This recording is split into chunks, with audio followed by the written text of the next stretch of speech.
Hello, everybody. It's Donna Cravata, and we're back again for another real 50 over 50 interview. And today I am so excited to introduce you to Sky Bergman.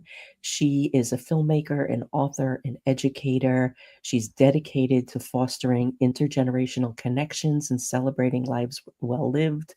She grew up in an Italian household where four generations gathered around the table, creating a natural laboratory for understanding how wisdom travels through time. This early experience and her beloved grandmother, Evelyn, who I'm like adopting, inspired her acclaimed PBS documentary, Lives Well Lived, and her book, Lives Well Lived Generations. And I even have a signed copy, which I treasure. And it is a treasure trove of resilience, positivity, insight. Through the film and the pages of her book, Sky weaves a legacy quilt from the stories of over 40 individuals embodying 3,000 years of collective experience.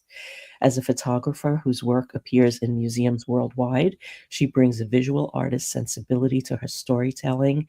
And now, as professor emeritus after 30 years of teaching, she's dedicated her third act to building bridges between generations through film, writing, teaching, and community. Welcome, welcome, welcome. Oh my God, I Thank could you. talk to you all day.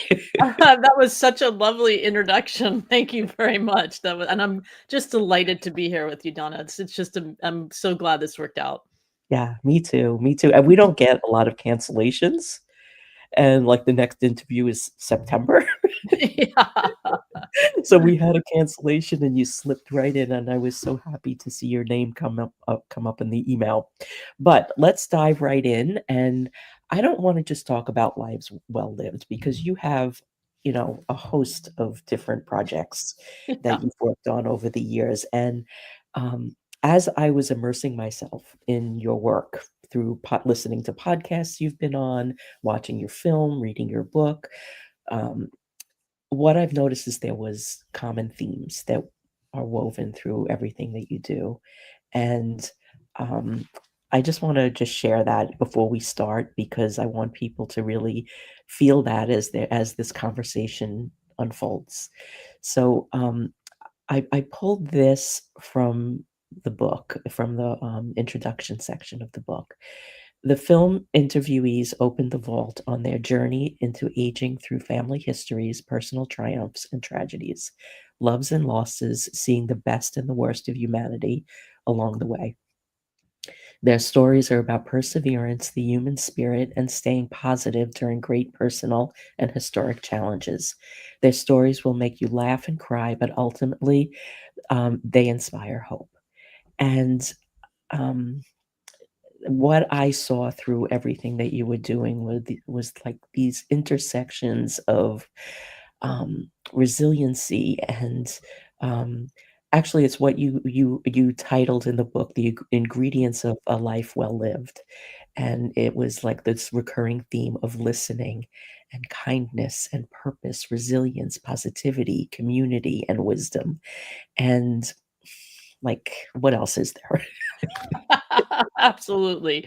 I mean, I think that my grandmother's MO for her life was really to live being kind. Yeah. And certainly, I think if we were all a little kinder, this world would be a better place. And it starts very small. What I realize is when I'm working on all these many projects, but they're all really passion projects for me. And I think the more personal these stories are, the more universal they become. And so I have really lived my life with my grandmother's motto of being kind, and also following my passion, following my heart, and finding where those threads lead me, even though they may, lead to four different film projects at the same time that I'm working on. I have another friend of mine who has a great quote: multiple streams of interest, multiple streams of income. And I love that idea because for me, I love working on many different things. But as you so eloquently put it, all of the work that I do has this wonderful tie that they all connect generations. And I think that for me, anything moving forward that I do has to have that element in it. That's so super important to me. Yeah, I agree too. I'm a solo parent of a 22-year-old, and we have a very unique relationship because of that, and Mhm. I have close relationships with many of his friends, and that's really important to me. That's wonderful. I love that. I think it's so important. If you look around and you think about your friends, how many of us have friends from different age groups? And I think sometimes we have to intentionally make that happen. And but it's really such a gift to have that. It's a gift to move outside of our comfort zone and be around people that are of different ages, of different religions, different races. I think one of the things that we know about is we hear about racism and all the isms, but we Is forget that ageism is another one of those isms and those stereotypes. And so it's very important to connect generations because we lose so much when we don't have that connection. I was lucky, as you mentioned, I grew up in a four-generational household. We lived at my grandparents' house. My great grandmother was there as well. She lived to be in her late 90s. I was 19 when she died. So certainly she was also a presence. And I don't think I realized as a child how lucky I was that I had all these generations around the table for dinner every night, and what a gift that was. And until, I went to college and then realized, wow, most people do not have that. They don't have that connection to somebody older or even younger sometimes in their yeah, lives. And so that is why it's so important for me to intentionally make those things happen. And I just, one of the things that anyone can do is I have a ladies' dinner the first Monday of every month. I've been doing that for about 15 years, although I took a little hiatus during the pandemic. And I have people that come that are in their 20s all the way up to their 90s. And so it's mhm, not a heavy lift for me. I just open up my house. I tell everybody, bring a folding chair, bring something to eat, and we have this big potluck dinner. So, you don't have to think, oh my God, this is going to be such a difficult task. And interestingly enough, in the last just week, I saw on Facebook, like there's a local group for our little town. And somebody posted, hey, I'm 45 years old and I need women friends. And this is what I love doing. Anyone want to come and meet? I'm going to do a hike on this day. And another woman posted on Next Door Neighbor, hey, ladies, I'm going to do a craft day. And, so we're craving that yeah, sense of community and that sense of bonding and being together. I think we all want that. It's just how do we make that happen? And again, those two women puts themselves out there to make that happen. I mm, think that's lovely. If more people did that, it's amazing how many people will show up. It's pretty amazing. yeah, yeah. That's one of the things on my to-do list because I never really I've been working virtually for so long. I'm living where I'm living for almost 20 years, Yeah. and I don't know very many people, Yeah. but I can give you some friends in any place else. Right, exactly. And I think that it's great to have friends that are all over the world. I certainly have that as well. And this virtual environment has allowed for that to happen, which is amazing. But I do think that we also need to feel like we have a sense of community in the place that we live in and that we can, one of the things that I think we have lost. It used to be when I was a kid, you could go to your neighbor and ask for a cup of sugar or flour or whatever because we knew our neighbors, and Yeah, we don't have that in the same way. And so no, like I said, sometimes we have to intentionally make that happen, but it doesn't have to be something that feels monumental. It can be as simple as inviting people to a potluck dinner and getting to know your neighbor, and just doing. We do every summer we do kind of like a potluck party on our block, which is kind of nice because we feel connected. And then it's like, your friend will take out the garbage for you or whatever. Just those are random acts of kindness, but it comes because we know each other. And we are, again, it goes back to those isms. We're not the other anymore. We're the yeah, we. for the And week. that, I think semantics are so important and how we frame things. And that I think is one of the keys is to becoming the we rather than the us versus the them. Yeah, it is so important. I grew up in Sheepshead Bay in Brooklyn, and, Mhm. like, in 1970s New York City, which was not very safe. Yeah. But we lived on this block. There were 5 buildings on one side and 5 buildings on the other side, and it was primarily single parents and their parents, and, we didn't lock our doors. We all went into each other's homes, like, and, Right. like, like, if a mom went into a bedroom in the morning and the kid wasn't there, it was like, "Oh, she could be at Linda's house or Ellen's house or Diane's house," because we would just, like, get Exactly. up in the middle of the night and go to our other house. And, like, my son didn't grow up that way. Yeah, I think we've lost something in that. Yeah, I mean, I when I grew up, if somebody in the neighborhood said don't do that, even if they weren't your parent, you listened to them because you knew it was oh, going to get back to your absolutely, parents. And it was absolutely. a village. It really was a community. And I think now we grow up with our kids are so scheduled in terms of what they do that they are not allowed the flexibility and the freedom just to be. And I think that's creating a whole other set of problems where we feel like we have to have each and every minute planned. And one of the things that I learned from working on the film is just to like enjoy the moment, to take that breath, to just enjoy what happens to be going on right now, right here, and not be thinking about what happened in the past or what's going to happen in the future, but just being incredibly present for the moment. Yeah. My son he was class of 2020, so he was a COVID graduate, and he took the first semester of college off because we didn't know what was going on. And after everybody left to go wherever they were going, he came out of his room and he said to me, "This is the first time in my life I had nowhere to be." Wow. And he needed it. He really Yeah. needed it. And Mhm. we both kind of, like, treated his life differently after that, which was it was a gift.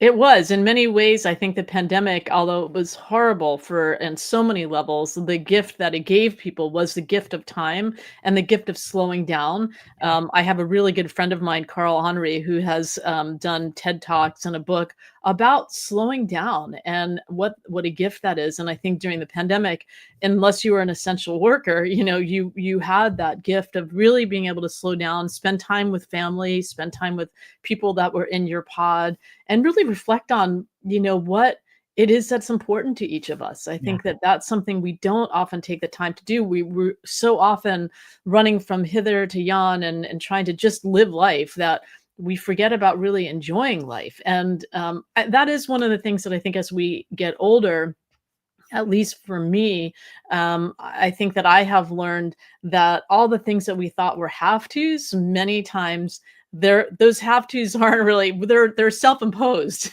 And that is really something that is like you have to kind of take a giant step back. And what I am learning as I'm aging is that no is a sentence and that it's okay to say no to things. And I have a friend of mine who decided, I forget what age she was turning, I think maybe 60. And she said that instead of having a bucket list, she was going to have an anti bucket list of all the things that mhm, she didn't feel like she had to do anymore.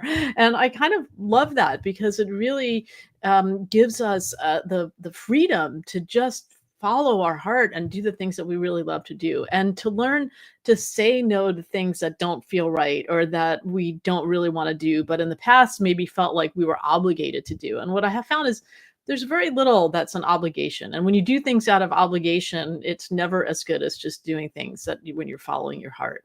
And yeah, yeah, that's I think a really good lesson I've learned from all the people that I interviewed.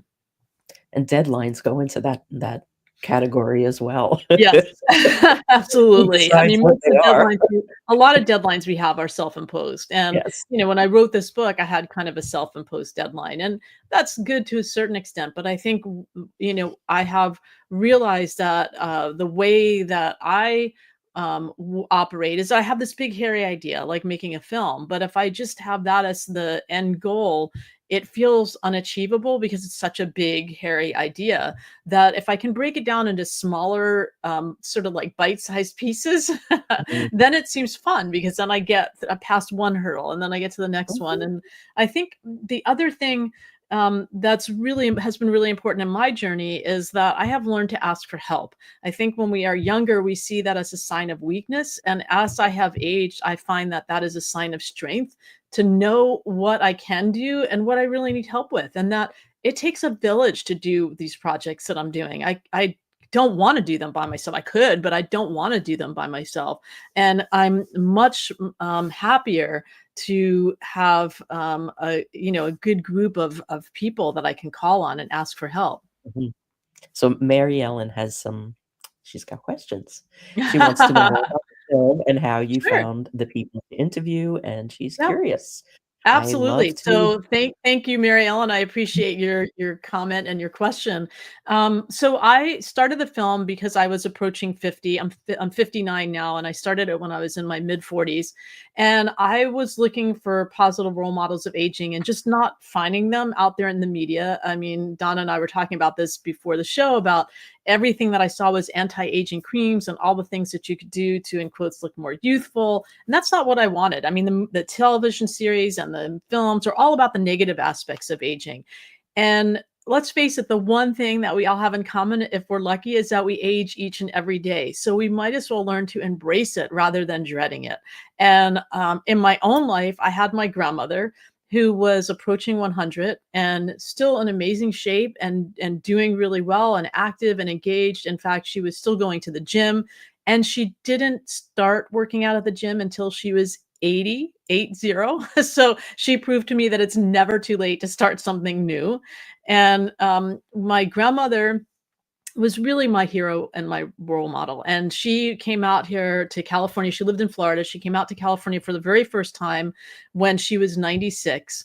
And for the next 4 summers, she spent the month of August with me in California. And if you've ever been to Florida in August, you know it's a great time to get out of the heat and humidity and come here. And she was an amazing cook who never wrote a recipe down.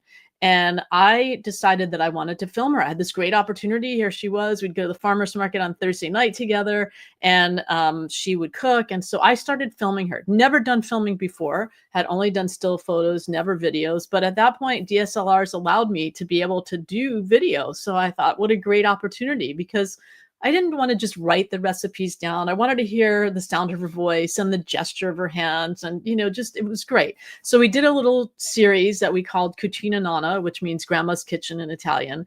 And that was really my first foray into doing any video work or filmmaking. And when she was turning 100, I went back with her to Florida, and she was working out at the gym. And I thought, oh my goodness, I have got to film her, because at age 100, nobody's going to believe that she's still working out. So I thankfully brought my camera, put a mic on her, and I said, Grandma, can you give me some words of wisdom? And she said things like, live in the moment, be kind, and live to life to the fullest. And I thought, oh my goodness, I need to find other people out there like my grandmother that I can highlight, because I know they exist. I know that she's not an anomaly. I know they're out there. They're just not being highlighted. And so I ended up sending out an email. This is to your question, Mary Ellen, about how did I find the people. Originally, what I did was I sent out an email blast to my friends, family, and all the students the alum that I taught over the years that I've been at Cal Poly. And I said, hey, I have this crazy idea for a project. I had no idea I was going to be making a film. But I have this crazy idea for a project. I want to interview people that are 75 and above who are an inspiration. And here's a little 1-minute clip of my grandmother at the gym. And if you have somebody in your life like my grandmother, please nominate them for this project. And I was inundated by amazing nominations. I mean, it was so heartwarming to get all those nominations. And that was really how I started working on this project. Was just kind of a grassroots project of like, hey, let me reach out to all my friends, family, and students that I've taught over the years and say, well, tell me about people in your life. And so I started doing the filming. The first interview that I did was actually a very good friend of mine who I had worked with, Jesse Alexander, who is an incredible guy, race car photographer. And I intentionally interviewed him because I thought, I know him, and if I really screw it up, he'll let me do it again, having never done an interview before. So I think start with your friends and family, start with people so that you can, if you screw it up, they'll let you do it over again. And then it went from there. I ended up spending 4 years interviewing 40 people that were 75 plus with a collective life experience of 3,000 years. Took another year to edit the film. And so it was a 5-year process to get to that point. But yeah, grandmothers are so important. And absolutely, my Nana's name was Evelyn Ricciuti. And she was just an amazing role model and hero for me. And I think of her every day. In fact, we had this thing with butterflies. She said at one point when I was having a difficult time, when butterflies, they're in their little cocoon and then they come out and they become a butterfly. And so anytime I'm going through a tough time, I think of that. And anytime I see a butterfly, I think of my grandmother. So thank you for asking those questions, Mary Ellen. And there are other amazing people featured in both the Oh, book, yeah. and there's Lucky Louie, and Yeah. he's a Well, character. Lucky Louie, okay, I know you're not supposed to have favorites, but after my grandmother, Lucky Louie was definitely one of my favorites, and he for those of you who haven't seen the film, he was a retired pediatrician and, such an amazing man, and he when he retired, he started making mozzarellas for his daughter's deli, and every morning he would get up, he'd go to the gym at 4:30 and work out, and then he'd come home and make fresh mozzarella, which if you've ever made that, that is a workout in and of itself, and he was just the most joyous person I have ever met. He had a phrase, happiness is a state of mind. You can be happy with what you have or miserable with what you don't have. You decide. And that is so, it's really all about attitude. I mean, there's so many times in our lives where we can't control the things that are happening around us, but what we can control is our attitude about how we deal with those things. And he gave himself the nickname Lucky Louie because no matter what happened, he would always look for the positive side of life and figure out how he was lucky in any given situation, which was amazing.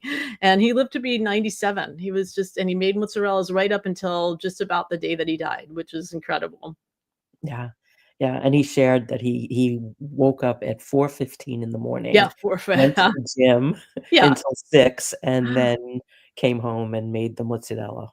Yeah, it was great. He was great. And, another I mean, just one of the things that I learned that's in the book are like the 4 common elements because everybody asks, what are the 4 things or what are the things that you learned from interviewing all these people? And one of the reasons that I wrote a book was because people were kind of like, please write this down. Let us know, give us your wisdom that you learned after this 3,000 years of experience. Really, there were 4 commonalities in the people that I interviewed. And I wasn't doing a social science experiment. I was an artist interviewing people who were positive. So this is not a cross section of 75-year-olds. This is a cross section of people who I felt were living life well and who I wanted to model my life around. And so the 4 common themes were, first of all, and I think most important, was having a sense of purpose. I think that, that's why the a tagline is resilience, positivity, and purpose at every age. So that really contains like the things that I found were the common threads. And many times in our lives, that sense of purpose can change, but especially at that point where we retire and we're trying to redefine who we are. Many times people ask us, well, what do you do? And the first thing you talk about is your profession. And so when you don't have that anymore, how do you define who you are? And the people that I think do the best as they age are people that redefine who they are and redefine what their purpose is. For Lucky Louie, it was making mozzarella every day for his daughter's deli. For Rose Albano Ballestero, it was going in and teaching ESL every morning. English just a second language. And, different for different people, it's different things. But figuring out what that is so that every day you wake up and you want to do something. And I think the second thing was really having a sense of community. And what I found really interesting was that it didn't necessarily have to be family. It could be friends, but feeling like we are something bigger than we are part of something bigger than ourselves. And that we have people that we can count on, that we have a support system that we can call on when things are going well and when things are not going well. We need to feel like we are connected. As human beings, we need that sense of connection. And I think third and fourth, because I think they really go hand in hand, is this idea of resilience and positivity. Because the people in the film, a lot of them were lived through World War II and all the trials and tribulations that came through that. And how do you get through a time like that? And it's through that resilience and that positive attitude that really make a difference. So those are kind of the common elements that I found in all the people that I interviewed. And believe me, that has helped me get through some tough times. When I look back at what I've learned from them, there are days like everyone else that we get up on the wrong side of the bed. And I think of all the people in the film and I have an attitude adjustment and it really makes a big difference for me. Amazing. Um, it's just amazing. I could sit and talk to you all day. So the other thing I wanna make sure that people really understand that, like, this project is amazing and close to my heart and has changed lives and will continue to change lives. But you will also have other projects that you're working on, and I'd like to kinda touch on those as well. Mhm. So, there's the Jollytologist. Yeah. So, that started actually that's a film about a wonderful man named Alan Klein, and, you can see a little bit more on my website, which I'm sure will be in the show notes, but it's Yeah. just skybergmanproductions.com. Mhm. You can see all Got the it. projects that I'm working on, but that is the newest project, and he is an amazing individual in his 80s who he was originally a set designer back in New York, worked for Merv Griffin and Captain Kangaroo and all this other stuff. And he was married and he realized he was gay in the marriage and he came out during his marriage. And unfortunately, his wife ended up with a very rare liver disease and died very young. And what they both realized was that many times they were able to get through the really tough times through humor.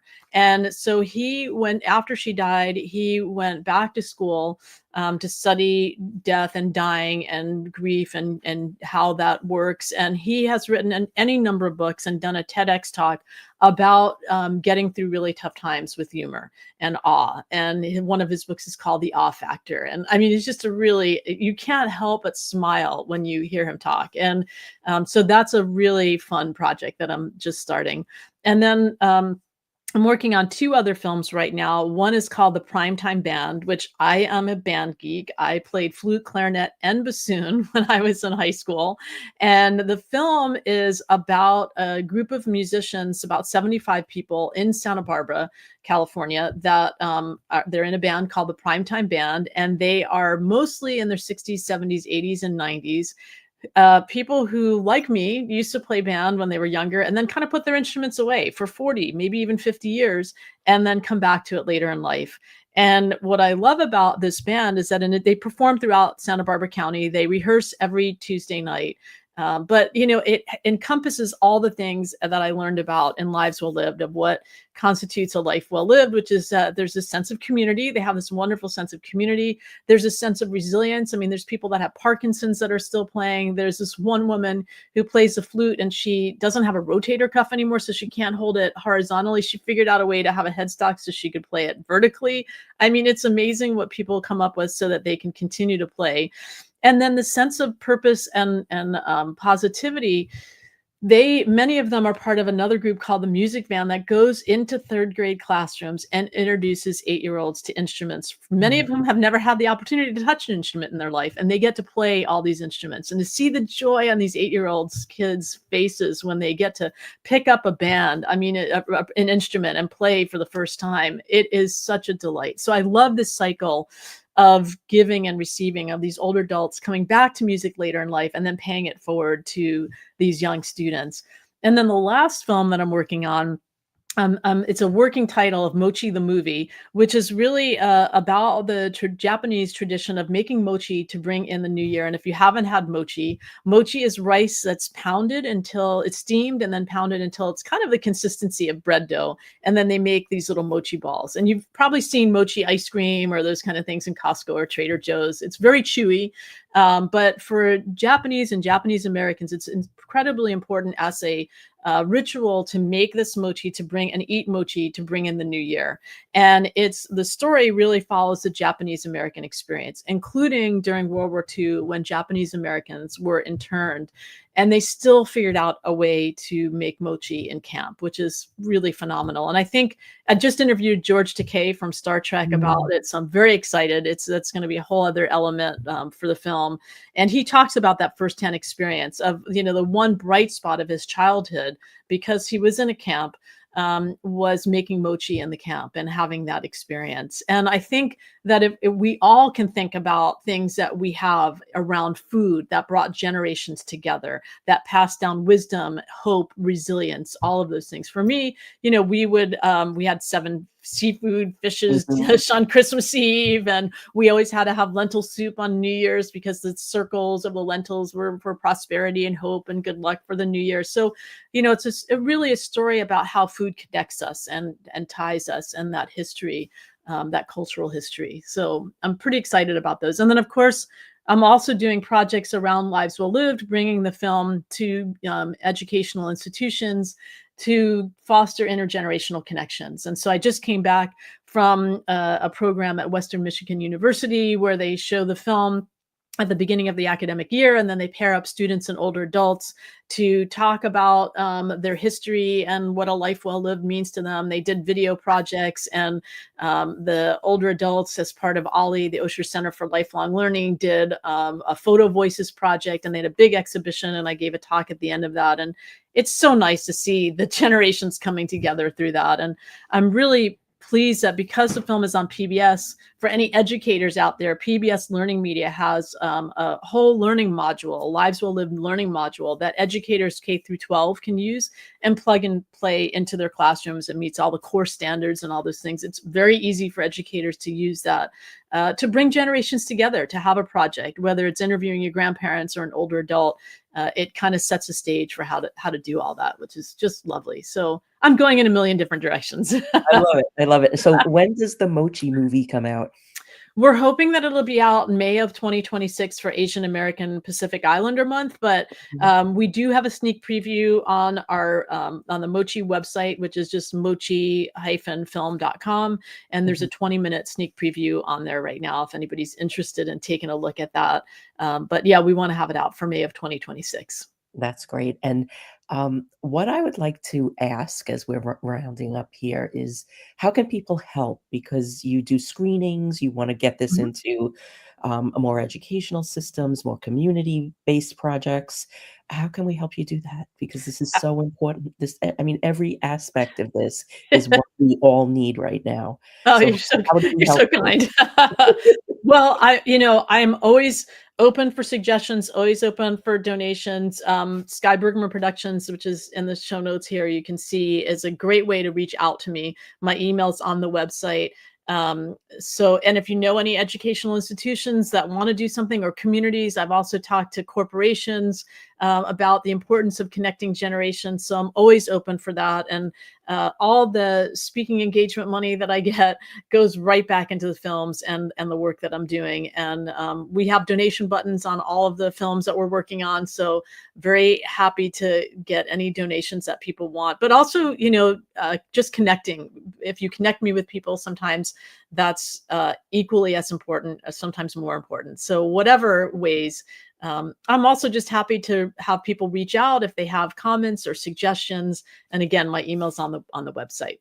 Yeah, and everything, all of the projects she's working on can link from the website. So if you want to learn more about the Mochi movie or any of the other projects she's working on, it's all there. And I just I can't express how important your work is, Thank you. because it's all of the things that we need to embody, to live by, to teach our children, to learn from our elders. And as people in this middle stage or post-middle stage of life, we're a bridge from the way life was to the way life is becoming. And there are a lot of things that absolutely have to change, but there are some things that we need to bring with us. And if we don't do this, if we don't claim these things, they'll just go away. And I feel a really deep responsibility to that. And when I look at the work that you're creating, um, I feel that you feel that as well. Absolutely. And I will leave you with one last quote that I found when I was doing the research for the film. The last 100 years is the first time in human history that we've looked to anyone other than our elders for advice. And I feel the world is suffering as a result. And so, whatever we can do to bring generations together, whether it's through films, through lived experiences, through a meal together, I think the world would be a much better place. I agree. I agree. And there's just one more thing I want to mention. One of the women in our community is in your book. Oh, wonderful. Who is that? Helen's Oh, yeah. Hirsch Yes. Spence. That's wonderful. She's terrific. The top 60 at 60. Yes, the top 60 at 60. So thank you very much for spending some time with us today, Sky. And please, everybody, reach out to her. Her website is here. And wait, we've got one more comment. Yeah. Okay. Angela is a historian and Mhm. an activist and an archivist, and she helps women. Um, create their archives out of their family histories. So Wonderful. I knew she'd be here today. That's great. But anyway, thank you, thank you, thank you. And everybody who is listening to this, share this with someone. If you can figure out a way to help and support the work that Sky is doing, please do so, because it is the women that are going to save the world, right? Absolutely. Okay, have a great Wednesday, everybody, and we will be back. Please connect with Sky and keep sharing your stories, because it's what really matters.